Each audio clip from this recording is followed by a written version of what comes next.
নেতাজি সুভাষচন্দ্র বসু আন্তর্জাতিক বিমানবন্দরে প্রায় 2-3 ঘন্টা আমাকে অন্যায়ভাবে আটকে রেখেছে। এরপর থেকে আমি আর ভারতে যাই না। অনেকে বলে ভারতে আমি মাহফিলে যাই না কেন, এই কারণে যাই না। 2-3 ঘন্টা আমাকে আটক করে রেখেছে, অনেক হ্যারেস করেছিল। তো আমি বহুবার গিয়েছি ভারতে, ওদের স্বাস্থ্যসম্মত টয়লেট নাই। অনেক জায়গায় আমি দাওয়াতি সফরেও গিয়েছি, মানুষ খোলা জায়গায় পায়খানা করে। নিজের চরকায় তেল দাও, নিজের দেশের মানুষের প্রতি মনোযোগী হও। আমার দেশে হিন্দু মুসলিম বৌদ্ধ খ্রিস্টান সবাই মিলেমিশে আমরা সম্প্রীতির সাথে আছি। এদেশে ইসলাম যদি কায়েম হয় ও মুসলিমরা আরো আরামে থাকবে, তোমাদের জন্য জ্বলাপুরা অত বেশি না হয়। ঠিক এই পরিস্থিতির শিকার হয়েছিলেন কোরআনের পাখি শহীদ আল্লামা দেলাওয়ার হোসেন সাঈদী। তিনি এদেশে কোরআন প্রচার করেছেন এবং ভারতীয় আধিপত্যবাদের বিরুদ্ধে কথা বলেছিলেন বলে এদেশে যারা ভারতীয় 5টা গোলাম ছিল, ইন্ডিয়ান লেসপেন্সার, তারা তাদের প্রভুদেরকে ভারতকে খুশি করার জন্য আল্লামা সাঈদীকে চিকিৎসার নামে তারা হত্যা করেছে। এই দেশে যদি আপনার বাপের বিচার 50 বছর পরে হয়, এদেশের 18 কোটি মানুষ এই অবিচারের বিচার একদিন করেই ছাড়বে ইনশাআল্লাহ। যেই সমাজে মানুষের তৈরি করা আইন থাকে, সেখানে আদালত চত্বরে বহু নিরপরাধ মানুষের আহাজারি শোনা যায়, অপরাধ করে নাই, কোনো দোষ নাই। এই মানুষগুলো বিচারের নামে প্রহসনের শিকার হয়। কিন্তু যেই সমাজে যেই রাষ্ট্রে ইসলামী শাসন ব্যবস্থা থাকবে, সেখানে মানুষের উপর কোনো জুলুম হবে, কোনো অবিচার হবে না, ন্যায় বিচার নিশ্চিত হবে।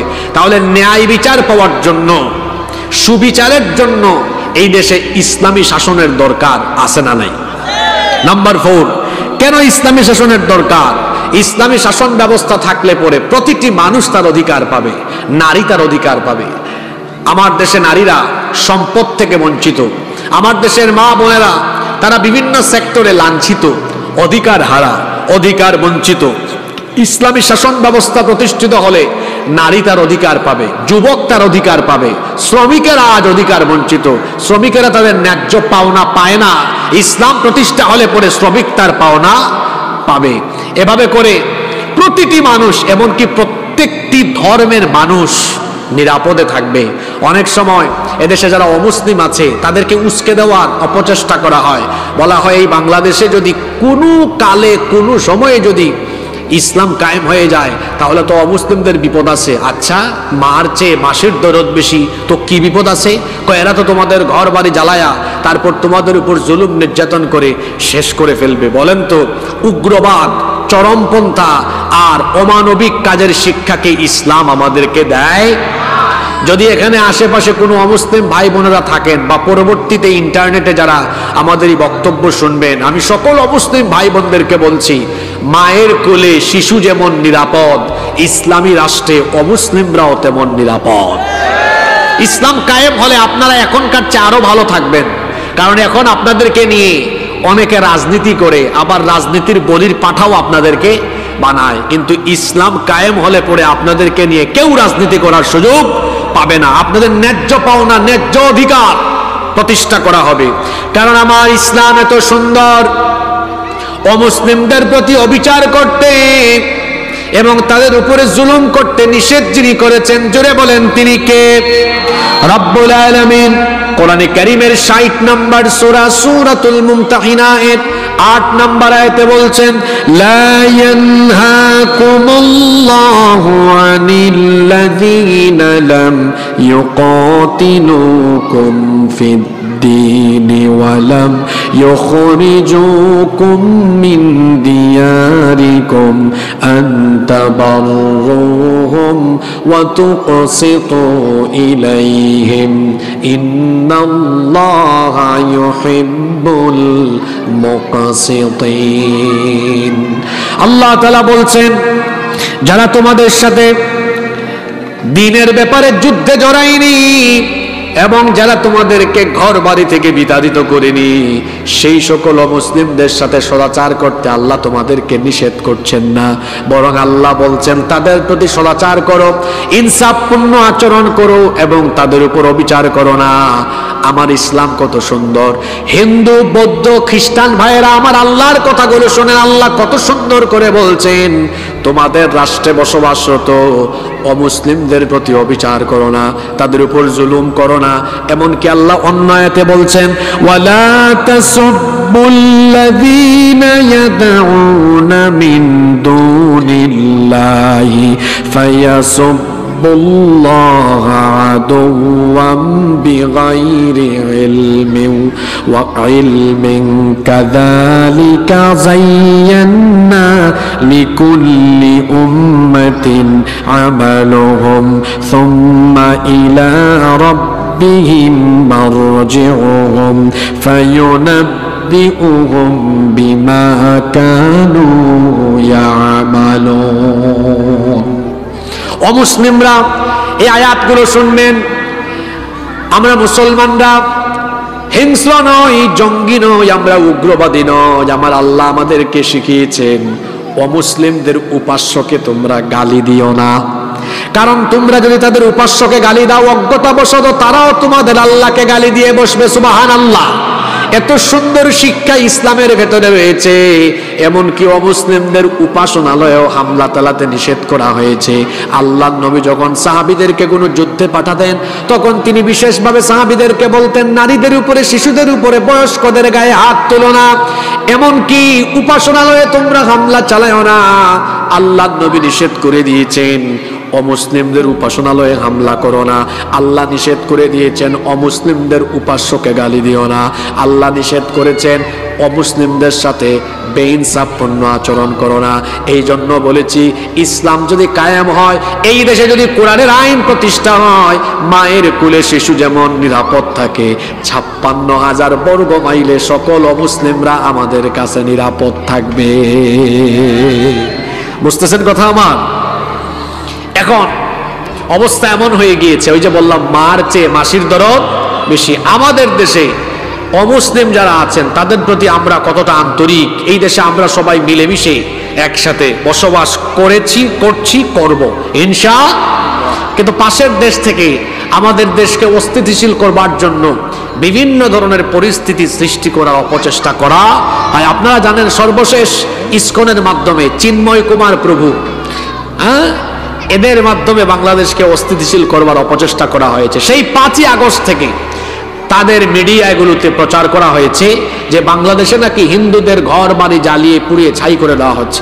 আচ্ছা বলেন তো, আপনাদের পাশেই তো সাতক্ষীরাতে, এই যে যশোরে, মনিরামপুরে, এইসব এলাকায় প্রচুর হিন্দু আছে। আমি এইসব এলাকায় প্রতি বছর মাহফিলে আসি, অনেক হিন্দু ভাই বোনরাও মাহফিলে আসে আমাদের আলোচনা শুনে। আপনারা বলেন, আপনাদের এই এলাকায় কোনো হিন্দুদের ঘর বাড়ি পুরানো হয়েছে?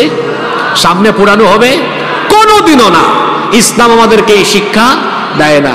কিন্তু পাশের দেশের মিডিয়ায় আমাদের ব্যাপারে মিথ্যাচার ছড়ানো হয় যে বাংলাদেশে জঙ্গিবাদ, উগ্রবাদ কায়েম হয়ে গিয়েছে, এখানে হিন্দুদের ঘর বাড়ি জ্বালিয়ে পুড়িয়ে ছাই করে দেওয়া হচ্ছে। আমি বলি, নিজের চরকায় তেল দাও।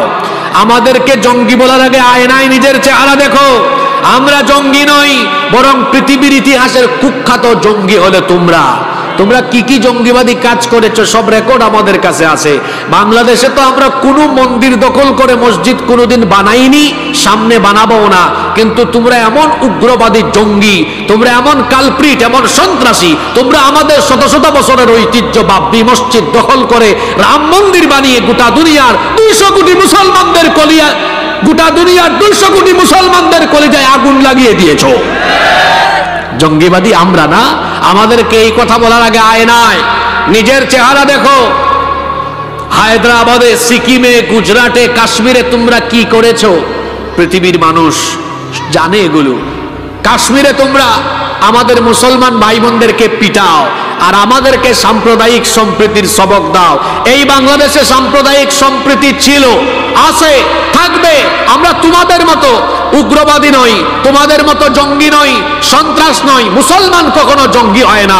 ইসলাম এসেছে জঙ্গিবাদ, সন্ত্রাসবাদের শিকড়কে কেটে ফেলার জন্য। বরং যারা সবক দেয়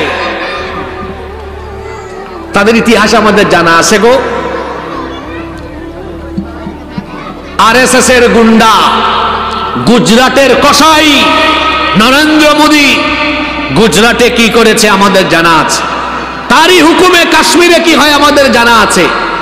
তার দেশের মিডিয়াগুলা, ওই যে রিপাবলিক বাংলা এক চ্যানেল আছে, ময়ূখ রঞ্জন, ব্যাঙ যেমন লাফায় ও তেমন লাফায়। বাংলাদেশের মানচিত্র ডিসপ্লেতে এনে বলবে এই যে চট্টগ্রাম, রংপুর, সিলেট আমরা দখল করে ফেলবো। চট্টগ্রাম, সিলেট আর রংপুর তোর বাপ দাদার নাকি? তুই দখল করে ফেলবি আর আমরা বসে থাকবো? এই দেশের 1 ইঞ্চি জমিনের দিকে কেউ যদি হাত বাড়ায়, এদেশের 18 কোটি মানুষ সেই কালো হাত ভেঙে চুরে টুকরা টুকরা করে ফেলবে। এদেশে একজন মানুষ বেঁচে থাকতে এদেশের 1 ইঞ্চি জমিকে কেউ অবৈধভাবে দখল করতে পারবে? আমি আবারও বলছি, আমরা যুদ্ধপ্রিয় নই, আমরা শান্তিপ্রিয় মানুষ। বাংলাদেশের মুসলমান শান্তিপ্রিয়, আমরা উগ্রবাদীও নই, উচ্ছৃঙ্খল নই, যুদ্ধপ্রিয়ও নই, আমরা শান্তিপ্রিয়, আমরা শান্তিতে বিশ্বাসী। কিন্তু আপনারা যদি নিজেরাই অশান্তির দাবানল জ্বালিয়ে আর আমাদের গা ঘেঁষায় ঘেঁষায় আমাদেরকে অশান্তির দিকে নিয়ে যাওয়ার চেষ্টা করেন, আমরা তো ডিফেন্সিভ, আমরা কাউকে আক্রমণ করি না। তবে মুসলমান বীরের জাতি আক্রান্ত হলে কাউকে কখনো ছেড়ে দেয় না। একটা সিংহ ঘুমিয়ে আছে, আপনি তার কানের কাছে গিয়ে খুচাখুচি করলেন, তার ঘুম যদি ভেঙে যায় তারপরে আচরণটা কেমন হবে বুঝতেই পারছেন। তো মুসলমান তো স্বভাবত সিংহের জাতি, কিন্তু শান্তিপ্রিয়। কিন্তু আপনি যদি সেই শান্তিপ্রিয় মুসলমানের কানের কাছে গিয়ে কিংবা তাদের কাছে ঘেঁষে আপনি যদি অশান্তির দাবানল জ্বালিয়ে দেওয়ার চেষ্টা করেন, সেই মুসলমান সিংহের মতো যখন গর্জে উঠবে, পরিণতি কিন্তু ভয়াবহ হয়ে যাবে। এমনিতেই রসুলের হাদিস আমাদের মাথায় আছে। যুবকদেরকে বলছি, যুবক ভাইয়েরা মনোযোগ আছে। 1500 বছর আগে রসুল কি বলেছেন শুনেন। এটি নাসাই এবং তিরমিজি শরীফের হাদিস। বর্ণনাকারী সাহাবী হচ্ছেন সাউবান রাদিয়াল্লাহু আনহু। তিনি বলছেন, আল্লাহর নবী বলেছেন, ইসাবাতানি মিন উম্মতি আহরাজাহুমাল্লাহু মিনান নার। আমার উম্মতের 2টা দলকে আল্লাহ তাআলা জাহান্নাম থেকে মুক্তি দিয়েছেন, এদেরকে আল্লাহ বিনা হিসাবে জান্নাত দিবেন। আপনারা সুবহানাল্লাহ পড়বেন না? কয়টা দলকে আল্লাহ জাহান্নাম থেকে মুক্তি দিয়েছেন? জোরে বলতে হবে, কয়টা? একটা দল হলো, রাসূল বলেছেন, ইসাবাতুন তাগজুল হিন্দ। একটি দল হলো যারা হিন্দুস্তানের বিরুদ্ধে যুদ্ধে অংশ নিবে। হিন্দুস্তানের বিরুদ্ধে যুদ্ধে অংশ নেওয়া প্রতিটি মুসলমানকে আল্লাহ জাহান্নাম থেকে মুক্তি দিবেন। দেখি মনোযোগ কেমন ছিল, যুদ্ধে শহীদ হওয়া না অংশ নেওয়া? জোরে বলেন। তাহলে এটা 1500 বছর আগের হাদিস। রসুল বলেছেন হিন্দুস্তানের বিরুদ্ধে যুদ্ধে যারা অংশ নিবে। এই হাদিস কি বার্তা দেয়? তাহলে হিন্দুস্তানিদের সাথে মুসলমানদের একটা যুদ্ধ হবে। এটা 1500 বছর আগে বলেছেন মুহাম্মদুর রাসূলুল্লাহ সাল্লাল্লাহু আলাইহি ওয়াসাল্লাম, যেটাকে বলা হয় গাজওয়াতুল হিন্দ। এখন আমরা তো আর যুদ্ধে ঝাঁপিয়ে পড়ার জন্য পাগল পাড়া হয়ে যাইনি। আমি আগেই বলেছি, মুসলমান যুদ্ধপ্রিয় না, মুসলমান হলো শান্তিপ্রিয়। আপনি যদি নিজেই যুদ্ধ বাঁধিয়ে দেন, আপনি কি মনে করেন আমরা বসে থাকবো? ওই রসুলের গাজওয়াতুল হিন্দের চেতনার হাদিস আমাদের মাথায় আছে। আমরা জানি এই পবিত্র যুদ্ধে অংশ নিলে জাহান্নামের আগুন আল্লাহ আমাদের জন্য মাফ করে দিবেন। সুতরাং আপনি নিজে থেকেই যদি যুদ্ধের দাবানল ছড়িয়ে দেন, এদেশের যুবক যুবতী, তরুণ তরুণী, আবাল বৃদ্ধ বনিতা গাজওয়াতুল হিন্দের চেতনা নিয়ে যখন নেমে যাবে, ইউনূস সাহেব বলেছেন 7 সিস্টারের কথা। আর আমি বলছি, আমার দেশের মানচিত্রের উপরে কুনজর দিলে ভারতের মানচিত্র টুকরা টুকরা হয়ে গিয়ে দিল্লিতে কালেমার পতাকা আবার উড়াইয়া দেওয়া হবে। সুতরাং গুজরাটের কসাই, আরএসএস এর গুন্ডা নরেন্দ্র মোদীকে সাবধান করছে, নিজের চরকায় তেল দাও। বিবিসি বলছে তোমার দেশের 60 কোটি মানুষ এখনো স্বাস্থ্যসম্মত পায়খানা ব্যবহার করতে পারে না। মানুষকে আগে টয়লেট উপহার দাও, আগে মানুষকে টয়লেটে পাঠাও। আমি নিজে ভারতে 5-6 বার গিয়েছি, যদিও গত 5-6 বছর ধরে যাই না। আমাকে সর্বশেষ 2019 সালে নেতাজি সুভাষচন্দ্র বসু আন্তর্জাতিক বিমানবন্দরে প্রায় 2-3 ঘন্টা আমাকে অন্যায়ভাবে আটকে রেখেছে। এরপর থেকে আমি আর ভারতে যাই না। অনেকে বলে ভারতে আমি মাহফিলে যাই না কেন? এই কারণে যাই না, 2-3 ঘন্টা আমাকে আটক করে রেখেছে, অনেক হ্যারেস করেছিল। তো আমি বহুবার গিয়েছি ভারতে, ওদের স্বাস্থ্যসম্মত টয়লেট নাই। অনেক জায়গায় আমি দাওয়াতি সফরেও গিয়েছি, মানুষ খোলা জায়গায় পায়খানা করে। নিজের চরকায় তেল দাও, নিজের দেশের মানুষের প্রতি মনোযোগী হও। আমার দেশে হিন্দু মুসলিম বৌদ্ধ খ্রিস্টান সবাই মিলেমিশে আমরা সম্প্রীতির সাথে আছি। এদেশে ইসলাম যদি কায়েম হয় ও মুসলিমরা আরো আরামে থাকবে, তোমাদের জন্য জ্বলাপুরা অত বেশি না হয়। সম্মানিত ভাইয়েরা, বলছিলাম ইসলাম কায়েম হলে অমুসলিমরাও এরা কি দুঃখে থাকবে না সুখে থাকবে? তাহলে সকল ধর্ম বর্ণের মানুষের অধিকারের জন্য মানুষের শাসন ব্যবস্থা দরকার না ইসলামী শাসন ব্যবস্থা দরকার? নাম্বার 5, কষ্ট হচ্ছে নাকি আপনাদের? 5 নাম্বার, ইসলামী শাসন ব্যবস্থা এজন্য দরকার। ইসলামী শাসন ব্যবস্থা থাকলে সকল মতের মানুষ মত প্রকাশের এবং সকল ধর্মের মানুষ ধর্ম পালনেরও সুযোগ পাবে। আমরা দেখেছি ধর্ম নিরপেক্ষ মতবাদের কথা বলে দেখা গিয়েছে শুধুমাত্র মুসলমানদেরকে অবাধ ধর্ম চর্চার পথে বিভিন্ন কায়দায় বাধা বিঘ্নতা সৃষ্টি করা হয়েছে। আপনারা দেখেছেন গত 15 বছর হিন্দুরা তাদের পূজা অর্চনা করেছে অনেক সেফটি সিকিউরিটির সাথে। তারা করুক, এটা রাষ্ট্রের দায়িত্ব তাদেরকে এই ব্যবস্থা করে দেওয়া। কিন্তু তারা যদি এই সুযোগ পায়, মুসলমান এই সুযোগ পায় না কেন?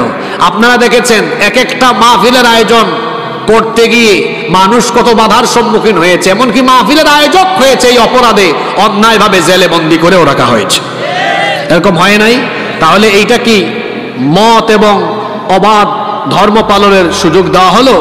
দেওয়া তো হলো না। কিন্তু ইসলাম যদি প্রতিষ্ঠিত হয় সব ধর্মের মানুষ তার ধর্ম পালন করবে, কারণ আল্লাহ তো বলেছেন লা ইকরাহা ফিদ্দীন, ধর্মের ব্যাপারে কোনো জোর জবরদস্তি নাই।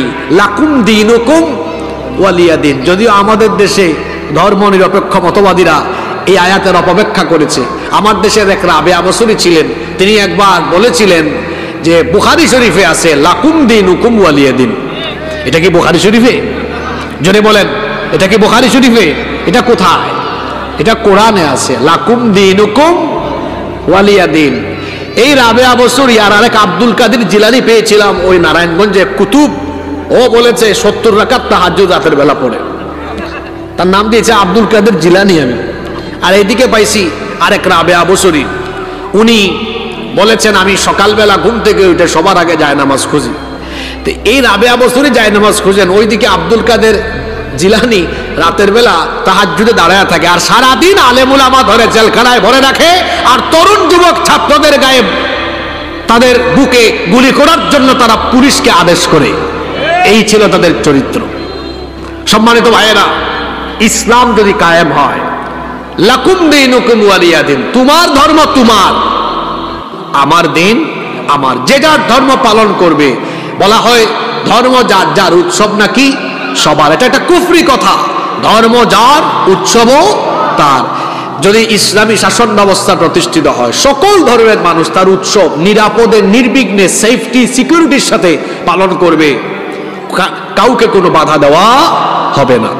নাম্বার 6 নম্বর, ইসলামী শাসন ব্যবস্থা যদি প্রতিষ্ঠিত হয়ে যায় তাহলে সমাজ এবং রাষ্ট্রে অপরাধ প্রবণতা কমে যাবে, চুরি কমবে, ডাকাতি কমবে, জিনা, ব্যভিচার, খুন, হত্যা, গুম, লুণ্ঠন, রাহাজানি, চাঁদাবাজি, টেন্ডারবাজি কমে যাবে। কারণ এগুলোর বিচার যখন আল্লাহর কোরআন দিয়ে করা হবে তখন অপরাধ আর সমাজে থাকবে না ইনশাআল্লাহ।